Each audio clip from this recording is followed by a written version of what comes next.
안녕하세요. 저는 대구에서 막창집을 운영하고 있는 주부입니다. 오늘 마침 식당 정기 휴무일이라 이렇게 사연을 쓰게 됐어요. 눈코 뜰 새 없이 바쁜 와중에도 저는 꼭 한번 시댁가 있었던 사연을 보내야겠다고 생각했어요.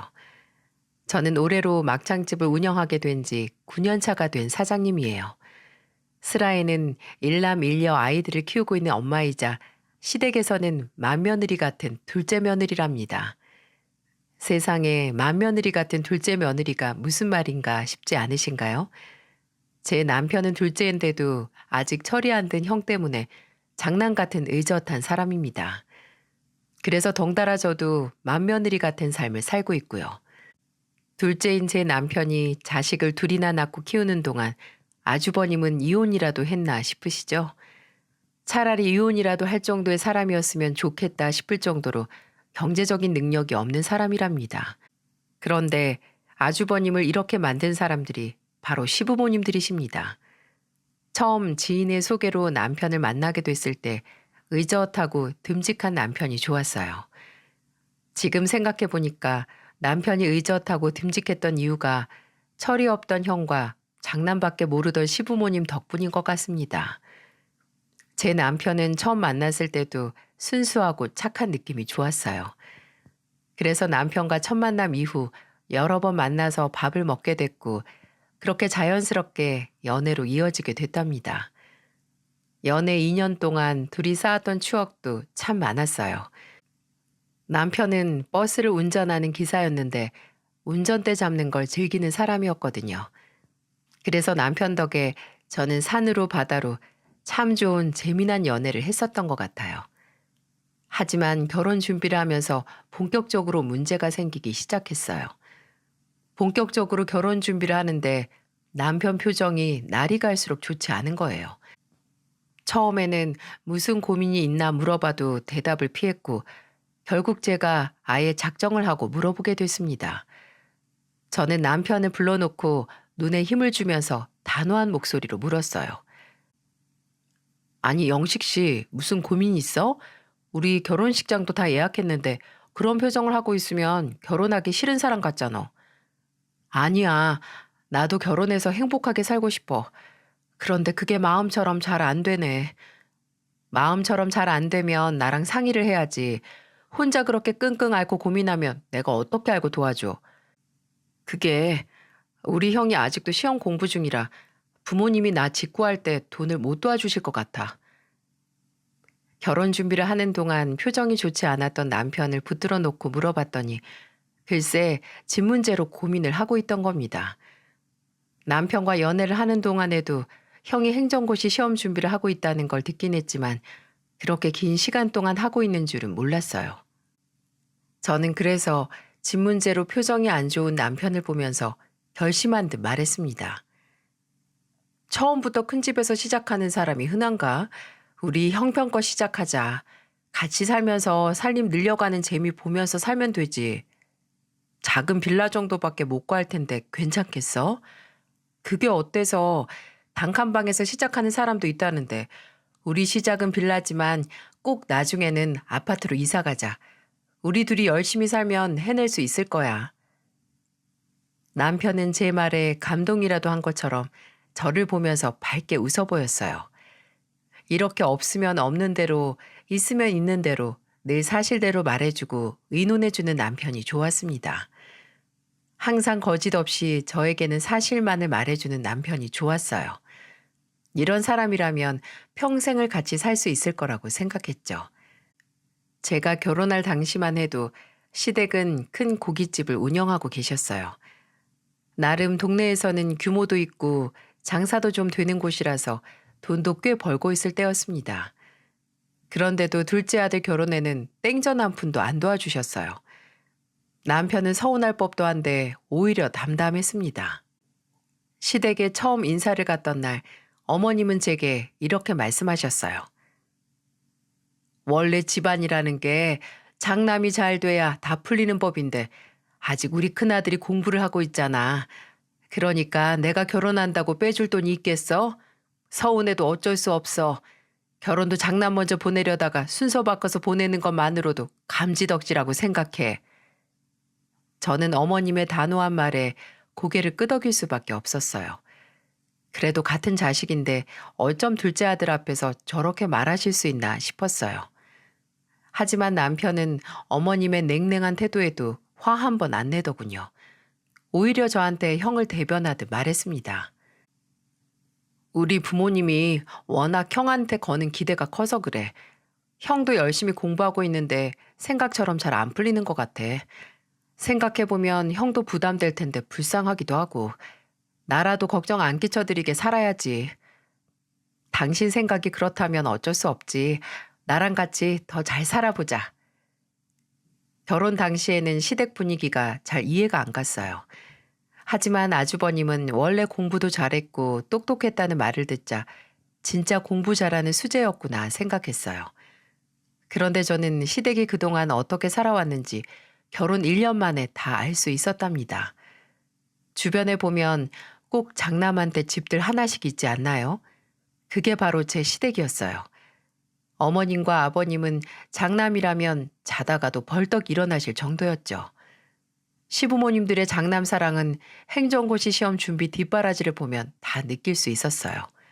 하지만 제가 그동안 들었던 아주버님의 똑똑한 이미지와는 달리 제가 직접 본 아주버님의 실체는 차원이 달랐어요. 제가 시장을 보고 집에 가던 길에 우연히 아주버님을 보게 됐는데 낯선 여자와 걸어가고 있는 모습을 보게 됐어요. 모르는 사람이 보면 평범한 연인의 모습으로 보였을 수도 있는데 제 눈에는 정말 이상해 보였거든요. 왜냐하면 한 달 전 인사했던 아주버님의 여자친구와 전혀 다른 사람이었어요. 그래서 그날 저녁 퇴근하고 돌아오는 남편을 보면서 의아한 목소리로 물었습니다. 나 오늘 시장 다녀오다가 우연히 아주버님 마주쳤는데 여자친구가 바뀐 건가? 지난번에 봤던 사람이랑 아예 다른 사람이더라. 아유, 아직도 그 벌을 못 고쳤네. 저번에 당신한테까지 인사시키길래 이번에는 좀 오래 만나나 했더니 남편은 혀를 끌끌 차며 아주버님에 대해 말했어요. 제가 남편에게 들었던 아주버님의 실체는 이랬습니다.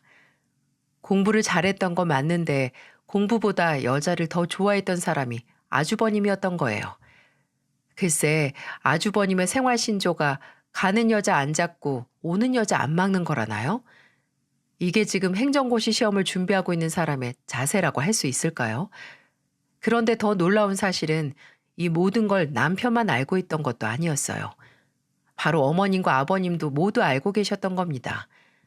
그러면서도 덮어놓고 장남이라고 무조건 아낌없는 지원을 하셨던 거죠. 솔직히 무늬만 장남이지 번듯하게 살고 있는 건 둘째인 남편이었어요. 그런데도 이상하게 어머님과 아버님은 남편에게만큼은 냉정하셨어요. 그래서 저도 모르게 남편을 보면서 이해할 수 없다는 표정으로 물었죠. 행정고시가 아무나 붙는 시험도 아니고 아주버님 연애까지 하면서 시험 준비는 어떻게 하셔? 내가 생각해도 연애할 때가 아닌데 내 말을 듣겠냐? 부모님도 형 여자 만나고 다니는 거 다 아는데도 뒷바라지 해주시는 거야. 거기다 여자친구 만날 때 기죽지 말라고 돈도 더 준다니까. 너무 기가 막혔어요. 행정고시가 아무나 붙는 시험도 아닌데 아주버님은 무슨 받아쓰기 공부라도 하는 사람처럼 천하태평이었습니다. 그런데 어머님도 아버님도 그냥 보고만 있으니 제가 뭐라 할 깜냥이 있었겠어요? 저는 대체 언제까지 공부하려나 의문을 품을 뿐이었습니다. 그렇게 결혼 1년 만에 시댁의 모든 걸 알게 된 저는 오로지 남편과 잘 사는 일에만 집중했어요. 왜냐하면 제가 임신을 하게 되면서 남편 혼자 외벌이로 일해야만 했습니다. 그래서 저는 나중에 아이를 키우면서도 할 수 있는 일을 찾아보게 됐어요. 그러던 중 저와 남편 사이에는 큰아들과 둘째 딸이 생겼고 남편과 저는 애들이 좀 커서 초등학교 갈 나이가 된다면 가게를 차려보자면서 다짐했어요. 하지만 장사 한번 해본 적 없던 제가 무턱대고 가게를 차릴 수 있었겠습니까? 그래서 저는 아이들을 친정에 맡겨놓고 어머님 가게에서 아르바이트를 하게 됐어요. 하지만 저는 아르바이트를 하며 배운 게 있다면 절대 어머님처럼 장사하면 안 되겠다는 걸 배웠답니다. 그렇게 큰 고깃집을 운영하면서 뭘 어떻게 했길래 그러나 궁금하시죠? 저도 정말 기가 찰 노릇이었어요. 저희 아버님은 술을 유독 좋아하셨습니다. 하루 24시간 중에 맨정신인 시간이 오전뿐일 정도로 술을 정말 자주 마시는 분이었어요. 그런데 안에서 깨진 바가지 밖에서도 샌다고 아버님의 술주정은 어머님의 식당에서도 예외는 아니었어요. 아이들을 어린이집에 보내고 어머님 식당으로 갔는데 글쎄 아버님은 영업 전부터 홀에서 술을 마시고 계시는 거예요. 그 모습이 놀랍지도 않을 정도로 자주 본 모습이었고요. 결혼 후 아버님의 술주정은 늘 따라다니는 일이었습니다. 그런데 그날은 아버님의 술주정이 혀를 내두를 정도로 심하더군요. 영업이 시작됐는데도 아버님은 홀에 앉아서 술을 마셨어요. 그러다 첫 손님이 들어와서 고기를 주문하고 자리에 앉았는데 아버님의 고성방가가 시작되고 말았어요. 저는 몇 번이나 아버님 테이블로 가서 조용해달라고 말했지만 역부족이었죠. 손님들도 술에 취해서 큰 소리로 떠드는 아버님을 좀 말려달라며 불만의 목소리를 내곤 했습니다. 그래서 저는 조심스럽게 아버님 테이블로 가서 말했어요. 아버님, 이제 영업 시작했는데 조금만 조용히 해주세요. 저녁 장사 해야 되잖아요. 내가 우리 집 식당에서 편하게 좀 먹겠다는데 왜 눈치를 봐야 하는데? 여긴 집이 아니잖아요. 다른 손님들도 불편해하세요. 몇 번이고 아버님을 말려봤지만 영 말을 듣질 않으셨어요. 오히려 제가 말릴수록 목소리가 더 커져만 가고 있었죠. 그런데 이 사태를 지켜보던 어머님의 반응이 더 놀라웠어요. 주방에서 식재료를 정리하던 어머님이 홀로 나와서 고기를 기다리던 손님들에게 호통을 치며 말씀하시더군요. 아니 여기다 전세 냈어요? 테이블 하나 잡아서 먹는 주제 조용해달라고 난리야 난리는. 그렇게 못 먹겠으면 당장 나가요. 사장님, 저희 손님이에요. 그리고 저 아저씨도 테이블 하나 쓰고 있는데 왜 저희한테만 그러세요? 내 남편이다 왜? 그렇게 못 들어주겠으면 나가시라고요. 어디서 손님이면서 갑질을 해요. 당장 나가요. 세상에 손님 쫓아내는 사장님 본 적 있으신가요? 제가 왜 장사를 어머님처럼 하면 안 되겠다고 했는지 이해가 가시죠? 어머님은 성격이 워낙 센 편이긴 하셨어요. 처음에는 그저 장사하다 보니까 좀 센 성격이 됐나 보다 했는데 어머님은 그냥 이기적인 분이셨어요. 게다가 모든 일이 본인 중심으로 돌아가야 직성이 풀리는 분이셨고요. 손님한테 이 정도로 대하면 직원한테는 인간적으로 했겠습니까? 그때 주방에서 일하던 이모님들은 밥도 제대로 못 먹었어요. 점심시간이라 밥이라도 먹을라 치면 어머님은 호통을 치면서 늘 말했어요. 우리 가게는 땅 파면 쌀 나오는 줄 알아? 적당히들 먹든지 나가서 사 먹고 들어와. 나가서 사 먹으면 일은 안 하고 쉬려고 한다 그러고 밥 먹으면 아껴 먹으라고 그러면서 대체 일을 어떻게 하라는 거예요? 요령껏 몰라 요령껏? 요령껏들 알아서 좀 하라고.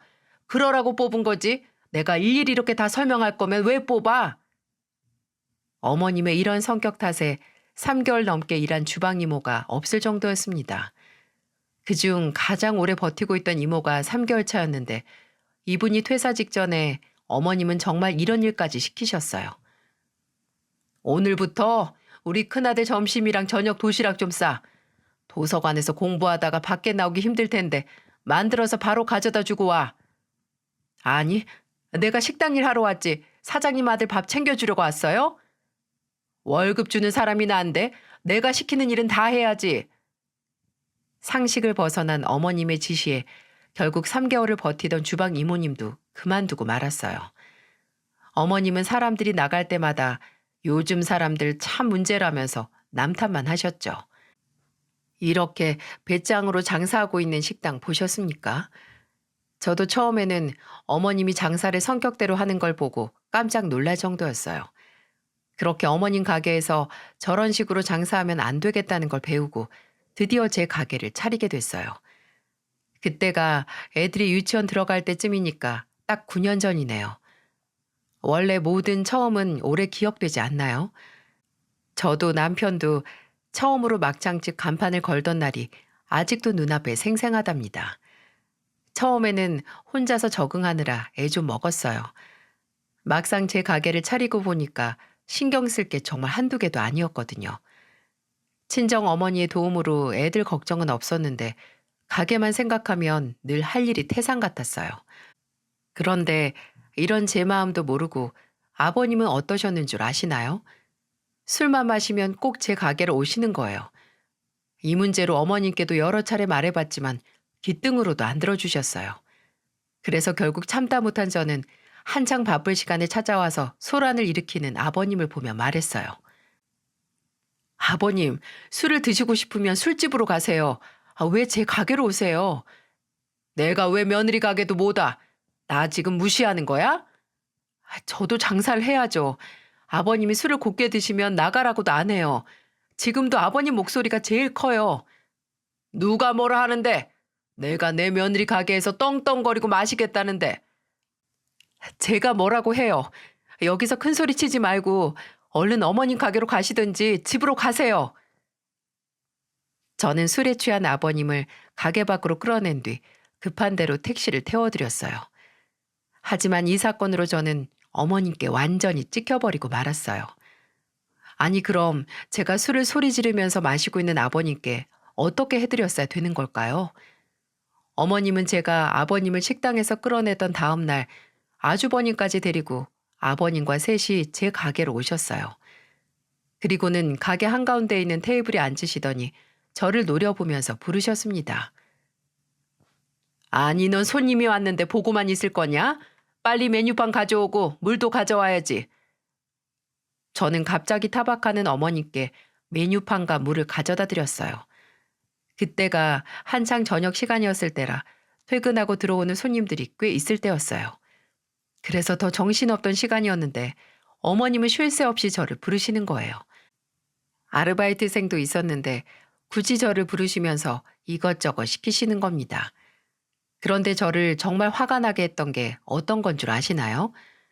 바로 막창이 너무 뜨거워서 아주버님 입천장이 다 까졌다면서 저한테 막 화를 내시는 거예요. 정말 기도 안 찼어요. 어머님은 자리에서 벌떡 일어나서 제게 손가락질을 하면서 화를 내시더군요. 아니 장사를 어떻게 하는 거야? 우리 아들 입천장 다 까졌잖아. 누가 이런 걸 손님상에 올려? 제가 구운 게 아니고 어머님이 직접 구우신 거잖아요. 조리해서 나온 음식도 아니고 직접 구워서 드신 음식으로 그러시면 제가 어떻게 해드려요? 치료비 내놔. 우리 아들 입천장 까져서 한동안 고생할 텐데 그럼 그냥 나가라는 거냐? 아는 사람이 더 무섭다더니 아주버님 치료비 내놓으라며 화를 내는 어머님을 보니까 어이가 없었어요. 그때 주변에 있던 다른 테이블에서도 어머님을 다 이상하게 볼 정도였어요. 왜냐하면 어머님이 여기 막창이 이상하다면서 고래고래 소리를 질렀거든요. 저는 다른 손님들도 있으니까 목소리 좀 제발 낮춰달라며 부탁했습니다. 하지만 어머님은 제가 부탁할수록 목소리만 커졌고 결국 제게 이런 말까지 하셨어요. 시아버지도 우습게 보고 쫓아내더니 나도 우스워서 이제는 나도 쫓아내려고? 너 진짜 웃기는 애다. 이거 엄연한 영업 방해예요. 계속 어머니 이러시면 저도 어머님 신고할지 몰라요. 지금 협박하는 거냐? 이게 지금 손님을 막 협박을 하네. 남남이었으면 벌써 신고했을 거예요. 저도 이 정도 했으면 할 만큼 했는데 경찰 부를게요. 결국 저는 경찰을 부를 수밖에 없었어요. 왜냐하면 어머님은 막창을 탓하고 있고 아버님은 술에 취해서 인사불성인데다가 아주버님은 핸드폰만 붙들고 낄낄거리고 있는 겁니다. 이러니 제가 경찰을 안 부를 수가 있었겠어요? 결국 그날 경찰이 출동하고 나서야 상황은 종료될 수 있었죠. 단순 난동이라서 합의로 끝났지만 저는 이날 이후로 어머님과 완전히 사이가 틀어져 버리고 틈만 나면 어머님께 타박을 듣곤 했습니다. 하지만 그렇다고 제가 듣고만 있는 성격도 아니었어요. 식당에서 경찰 부를 때 알아보셨겠지만 저도 상식을 벗어난 행동에는 어머님께도 할 말은 하는 사람이었거든요. 저는 그래도 화가 나면 당사자와 결판을 보는 성격이었다면 어머님은 주변 사람까지도 집요하게 괴롭히는 사람이었어요. 어느 정도였냐면 바로 제 아이들까지 어머님의 화풀이 대상이 되기도 했습니다. 유독 손주들인데도 어머님은 제 아이들을 예뻐하지도 않으셨어요. 아이들이 한참 어릴 때도 집에 가면 많이 먹기만 한다면서 말할 정도였죠. 그래서 그때도 남편과 어머니가 크게 싸우기까지 했고요. 어릴 때부터 손주들을 싫어하시더니 애들이 어느 정도 커서 초등학교를 다닐 때도 용돈 한 번 준 적이 없으셨습니다. 그러다 명절에 온 가족이 모이게 됐는데 아주버님은 대뜸 거실 소파에 앉아 있다가 어머님을 보며 말했어요. 그런데 내가 예전부터 느낀 건데 애들이 이상하게 아빠를 하나도 안 닮았다. 그치? 그러니까 아빠 닮았으면 점잖았을 텐데 애들이 집중력도 없고 하나같이 주의산만해서 쟤네들은 커서 뭐가 되려고 저래. 가만히 있어봐. 친아빠 따로 있는 거 아니야? 우리 둘째는 안 저랬는데. 저는 어머님과 아주버님의 대화를 듣고 몹시 불쾌했습니다. 그래서 저는 바로 그 대화에 끼어들면서 화를 냈어요. 아니, 지금 그게 무슨 말씀이세요? 그럼 우리 애들이 아빠가 따로 있다는 거예요? 어떻게 그런 모함을 하실 수 있으세요? 내가 아예 없는 소리 하는 것도 아니지. 우리 아들 클 때 쟤네들처럼 주의산만하게 안 컸다니까. 뭐가 그렇게 당당해서 큰 소리야? 어머님이 말도 안 되는 소리 하시잖아요. 그럼 너 가서 유전자 검사 받고 와. 검사 받고 오면 내가 손주로 인정하게. 어디 하나 닮은 구석이 없는데 내가 어떻게 믿어? 제가 검사 받고 와서 유전자 일치하면 어머님이 꼭 저한테 사과하세요. 결국 저는 어머님께 제대로 된 사과를 받기 위해 유전자 검사를 받게 됐습니다. 남편은 옆에서 어머님을 말리며 화를 냈는데도 어머님은 끝까지 검사 받기 전까지 손주로 인정하지 못하겠다면서 고집을 부리셨어요. 저는 어머님께 화내는 남편을 진정시키고 제대로 검사받아서 사과를 받겠다고 다짐했어요. 너무 치욕스러웠어요. 대한민국 며느리 중에 친자 확인하려고 유전자 검사를 받게 될 며느리가 몇이나 있었겠어요? 어디서 말하기도 제 얼굴에 침뱉기 같았죠. 오로지 어머님께 제대로 된 사과를 받겠다는 일념으로 유전자 검사를 받으러 갔습니다. 며칠 후 받게 된 결과는 보나 마나였어요. 결과지에는 친자 확률이 99.99% 일치한다는 결과가 떡하니 적혀 있었어요. 저는 당당하게 어머님 앞에 결과지를 내밀며 말했습니다. 당장 저랑 애들한테 사과하세요. 어머님이 사과하시겠다고 했잖아요. 어머님은 결과지를 받아보고는 당황하셨는지 당황한 표정을 지으시더군요. 그러자 남편도 어머님을 보며 말했습니다. 얼른 사과하세요. 이건 저도 그냥 못 넘어가요. 그래, 내가 미안해. 그런데 내가 그런 의심 정도는 할 수 있는 거 아니냐? 저는 갑자기 적반하장 태도를 보이는 어머니께 강한 어조로 말했어요. 앞으로 한 번 더 절 무시하거나 아이들 놓고 말도 안 되는 의심하시면 더 이상 저는 어머님을 시어머니라고 생각 안 할 거예요. 알았어. 내가 아주 죽을 죄를 지었어. 미안해. 어머님은 제가 시어머니 대우를 안 하겠다고 엄포를 놓자 제게 사과를 하시더군요. 너무 불쾌했지만 그래도 사과를 받은 걸로 만족하기로 했습니다. 실제로 제가 직접 검사를 받고 결과지를 들고 온 뒤로는 어머님도 이상한 억측을 하는 일은 줄어들었어요. 하지만 어머님의 아주버님 사랑은 날이 갈수록 지독해지고 있었죠. 고슴도치도 제 새끼는 이쁘다지만 어머님은 유독 심한 편이었어요. 그때가 한창 비상시국이라 어머님 가게가 매출이 잘 안 나올 때였어요. 그런데도 어머님과 아버님은 아주버님 교육비로 전전긍긍하고 계셨죠. 9년차가 된 제 가게는 단골도 있었고 입소문이 꽤 좋은 편이어서 안정적이었어요. 그래서 비상시국에도 가게 매출이 꽤 안정적인 편이었고요. 주변 가게들의 매출이 불안정해서 걱정이었지만 저는 한시름 놓았다며 좋아했습니다. 하지만 예상치 못한 변수가 아주버님이었습니다. 어머님과 아버님은 가게 운영이 어려워지니까 남편에게 금전적인 도움을 부탁하곤 했어요. 한 번은 안방에서 큰 소리를 지르고 있는 남편 소리를 듣고 놀라서 방으로 가봤습니다. 남편은 딱 봐도 어머님과 통화하는 것 같았어요. 왜냐하면 남편이 아주버님 이야기를 하면서 화를 내고 있었거든요. 형이 무슨 공부를 한다고 그렇게 돈을 쓰고 있어요. 제발 형도 이제 정신 차리라고 하세요. 그렇게 오래 공부해도 안 되면 못하는 거라고요. 이번만 도와주면 잘 될 수도 있잖아. 우리가 한 번만 믿어주자. 벌써 그 말이 7년째예요. 형이 공부한다고 까먹은 시간과 돈이 얼만데요. 절대 못 빌려줘요. 그러니까 엄마도 이제는 좀 포기하세요. 옆에서 가만 들어보니까 어머님은 아주버님 학원비에 교재비에 들어갈 돈을 빌려달라고 하는 것 같았어요. 하지만 제가 생각해도 아주버님은 전혀 합격할 가능성이 없었습니다. 행정고시나 공무원 시험이 아무리 어렵다고 해도 7년씩이나 준비하는 사람 본 적 있으신가요? 정말 열심히 공부하는데도 시험에 불합격하는 거라면 이해라도 하겠는데 아주버님은 놀고 먹는 시간이 더 긴 사람이었어요.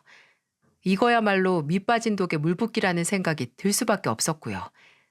그래서 남편은 어머님이 돈을 빌려달라는 말에 화를 낼 수밖에 없었습니다. 남편은 어머님과 전화를 끊고 긴 숨을 내쉬었어요. 이렇게 다 같이 힘든 시국에 공부를 하겠다면서 버티는 아주버님도 이해할 수가 없었죠. 그래서 남편에게 단호한 목소리로 이렇게 말했습니다. 아주버님 공부 그 정도 했으면 할 만큼 한 거야. 절대 돈 빌려드리지 마. 이젠 어디 가서 아르바이트 하기에도 나이가 많아서 못한다니까. 무조건 일하게 만들어. 이제 공부할 나이 아니야. 이렇게라도 해야 아주버님과의 연결고리를 끊을 수 있을 것 같았어요.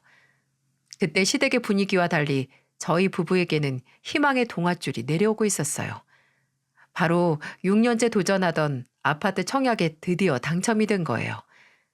신혼 초 빌라에서 시작했지만 꼭 아파트로 이사 가자던 꿈을 이뤄낸 겁니다. 9년 동안 막창 팔아서 번 돈으로 아파트로 이사 가기에도 충분했어요. 드디어 아이들에게도 번듯한 집안 환경을 만들어 줄 수 있다는 생각에 들뜨기까지 했답니다. 하지만 이렇게 빌라에서 아파트로 이사를 가게 된 저희와 달리 시댁은 점점 가세가 기울고 있었어요. 비상시국이 길어지면서 결국 어머님이 운영하던 고깃집이 폐업을 하고 만 겁니다. 그동안 점점 평판이 나빠지고 있던 어머님 가게는 결국 문을 닫게 된 거죠. 그런데 저희를 정말 놀라게 했던 건 어머님의 폐업보다 아버님이 투자 사기를 당했다는 사실이 더 충격적이었어요. 저와 남편은 아버님이 사기를 당했다는 소식에 한 걸음의 시댁으로 달려갔죠. 이미 집안은 초상 분위기나 다름없었습니다. 아버님은 울먹이는 목소리로 말씀하셨어요. 나랑 바둑 두던 친구가 확실한 주식 투자라고 해서 했는데 아니 글쎄 바로 다음날 상장 폐지됐다는 거야. 잘 알아보고 하셨어야죠. 친구 말이라고 다 믿으시면 어떡해요. 아니 확실하지도 않은 곳에 전 재산을 거는 사람이 세상에 어딨어요. 남편은 아버님을 타박하듯 말했습니다. 어머님은 이미 머리가 아프다며 누워 계셨고 집안은 그야말로 쑥대밭이었어요. 확실하다는 말에 주식 투자를 감행했던 아버님은 결국 집까지 팔게 되는 신세가 되었죠. 현금을 전부 잃었으니 남은 건 집뿐이었고 결국 아버님은 40평대 아파트를 팔고 24평대 주택으로 이사를 해야겠다는 선택을 하게 됐습니다. 어머님의 가게마저 폐업을 하게 된 마당에 다른 선택지가 없었어요. 보통 이렇게 집안의 가세가 급격하게 기울면 초등학생도 눈치껏 철이 든다고 하지 않습니까? 저희 아주버님은 그야말로 철딱서니가 없었어요. 어머님, 아버님, 아주버님 세 식구 중에 가장 젊은 사람이면서 도저히 돈 벌 생각이 들지 않는 사람 같았습니다. 제가 이렇게 생각할 수밖에 없던 이유는 아주버님이 제게 전화해서 돈을 빌려달라고 하신 거예요. 처음에는 정말 어이가 없었어요. 제가 돈을 안 빌려줄 것 같았는지 공부하겠다며 핑계까지 대더군요. 지금 저희 집 사정 아시잖아요. 부모님도 줄 돈 없다고 하는데 아시다시피 제가 공부는 계속해야 되고 재수 씨가 도와주면 금방 합격해서 돈 갚을게요. 아주버님, 저 진짜 이런 말까지 안 하려고 했는데 그만큼 했는데도 안 되는 거면 다른 길 찾아보세요. 그리고 제대로 공부하신 적도 없잖아요. 그동안 여자만 열심히 갈아치웠던 거 저 다 알고 있어요. 염치가 좀 있어 보세요. 재수 씨, 무슨 말을 그렇게 해요? 단호한 목소리로 말하자 아주버님은 당황한 듯 보였습니다. 그리고 절대 돈을 안 빌려줄 것 같다는 걸 감지했는지 제게 더 이상 돈 이야기를 꺼내지 않았고요. 정말 뻔뻔하다 싶더군요. 물론 아주버님이 저렇게 뻔뻔하게 사는 건 어머님과 아버님의 책임도 컸습니다. 제가 아주버님께 돈 안 빌려준다면서 거절했더니 글쎄 어머님께서 저한테 전화를 하신 겁니다. 정말 세상에서 가장 어이가 없던 순간이었어요. 아주버님도 이해가 안 갔지만 어머님도 참 이상하다 싶었어요. 어머님은 제게 부드러운 목소리로 말을 꺼내기 시작했어요. 우리 장남이 이제 마음 좀 잡고 공부한다는데 네가 딱 한 번만 도와주면 안 되겠니? 1,000만 원만 빌려주면 금방 갚겠다는데. 어머님은 그 말을 지금 믿으세요? 그리고 저희도 아파트 계약하는 것 때문에 돈이 없어요. 그럼 대출이라도 좀 받아주면 되잖아. 그렇게 오래 공부했는데 올해는 붙을 거야. 내가 네 돈부터 꼭 갚으라고 말할게. 아니요. 전 절대 못 빌려줘요. 아주버님이 나가서 일하게 만드세요. 저는 어머님이 대출이라도 받아서 돈을 빌려달라는 말에 기가 찼습니다. 그래서 오히려 더 단호하게 말했죠. 그러자 어머님은 몇 번 더 궁시렁거리시며 전화를 끊으셨어요. 저도 애들 키우는 엄마지만 어머님이 아주버님께 집착하는 이유를 이해할 수가 없더라고요.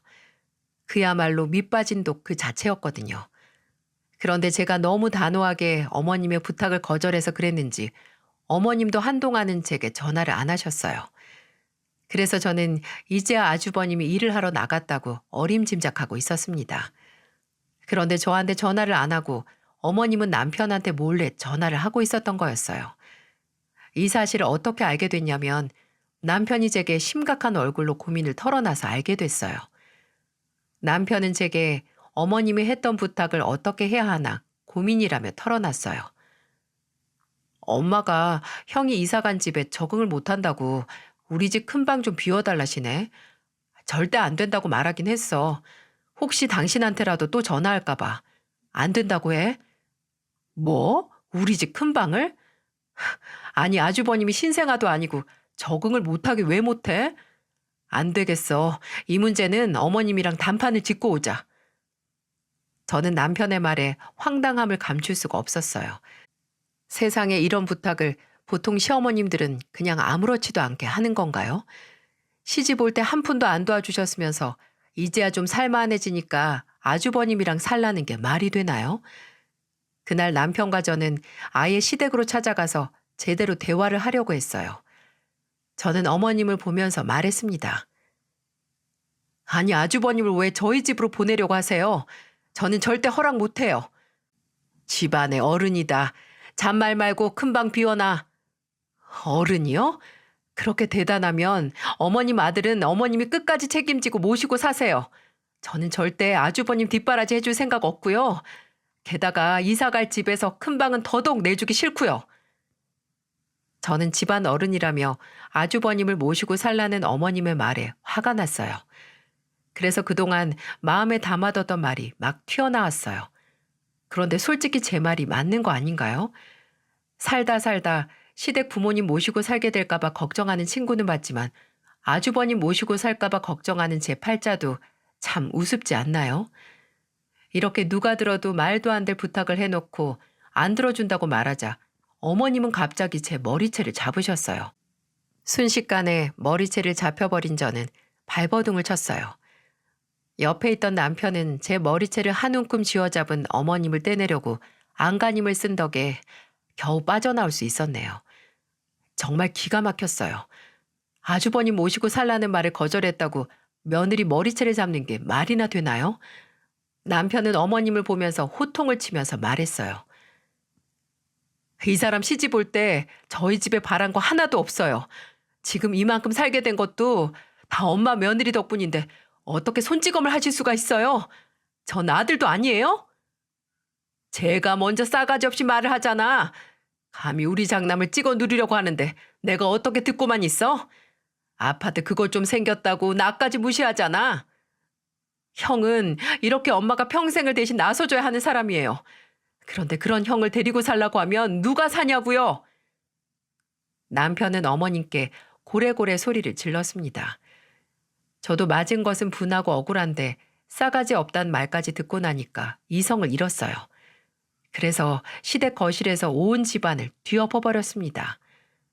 그러자 어머님은 제 팔에 매달리며 저를 말리기 바빴어요. 정말 난장판 그 자체였답니다. 어머님은 끝까지 제게 매달리며 울먹이는 목소리로 말했어요. 네가 지금 아파트 얻었다고 우리 집 살림은 살림 같지도 않아서 이런 미친 짓을 하는 거지? 마음대로 생각하세요. 그래봤자 절대로 아주버님 안 도울 거니까요. 결국 그날 저는 시댁을 다 뒤엎어버리고 나서야 집을 나왔습니다. 정말로 그때는 그렇게 해야만 분이 풀릴 것 같았어요. 그리고 시댁을 나오면서 남편이 어머니께 말했습니다. 그렇게 애지중지 아끼는 형이랑 평생 사세요. 둘째 아들은 앞으로 없는 거예요. 이제는 아예 연 끊고 사는 게 낫겠어요. 남편은 어머님께 연을 끊자며 선언했고 그 후 저희 가족은 정말 시댁과 아예 연락을 다 끊어버렸어요. 그 어려운 상황에도 아주버님만 생각하는 어머님과 아버님의 모습에 완전히 질려버리고 말았죠. 남편도 그동안 쌓인 게 많았는지 절대 시댁 전화 받지도 말라며 신신당부를 하더군요. 그런데 어느 날 제 전화로 모르는 번호가 찍혀서 받아보니까 어머니였어요. 어머님은 힘이 하나도 없는 목소리로 저에게 말했습니다. 잘 지냈냐? 요즘 꿈에 부쩍 우리 손주들이 보이는데 한번 볼 수 있을까? 이제 와서 보고 싶으시다고요? 정말로 믿기 힘든 말만 하시네요. 전 이제 어머니께 신뢰가 없어요. 내가 미안하다. 자식 잘 되길 바라는 마음에 그랬어. 요즘에 우리 큰아들도 물류센터로 아르바이트도 가고 사람답게 지내고 있어. 그러니까 우리 좀 만나주면 안 될까? 손주들 재롱도 좀 보고 싶고 얼마나 컸나 아나도 보고 싶다. 어머님은 갑자기 손주들이 보고 싶다며 우셨어요. 예전에는 친손주도 아닌 것 같다며 의심하시더니 이제는 보고 싶다고 우는데 대체 어느 장단에 맞추라는 건지 이해할 수가 없었습니다. 그래서 저는 어머니께 단호한 목소리로 분명하게 말했어요. 손주들 볼 시간에 아주버님 교육 더 시키세요. 그마저도 그만두면 어떡하려고 그러세요? 그리고 앞으로도 저는 시댁에 갈 생각이 없어요. 그러니까 아주버님이나 더 챙기세요. 저는 이렇게 말씀드리고 어머님 전화를 끊어버렸습니다. 한동안 계속 전화가 오긴 했지만 일부러 받지도 않았어요. 남편에게도 간간히 전화가 오는 것 같았지만 남편도 아예 받지 않았습니다. 저만큼이나 얼마나 소가리를 오래 했겠나 싶더라고요. 아주버님은 결국 물류센터 일을 다니다가 또 그만두고 다른 아르바이트를 찾는다는 소식까지 듣게 됐습니다.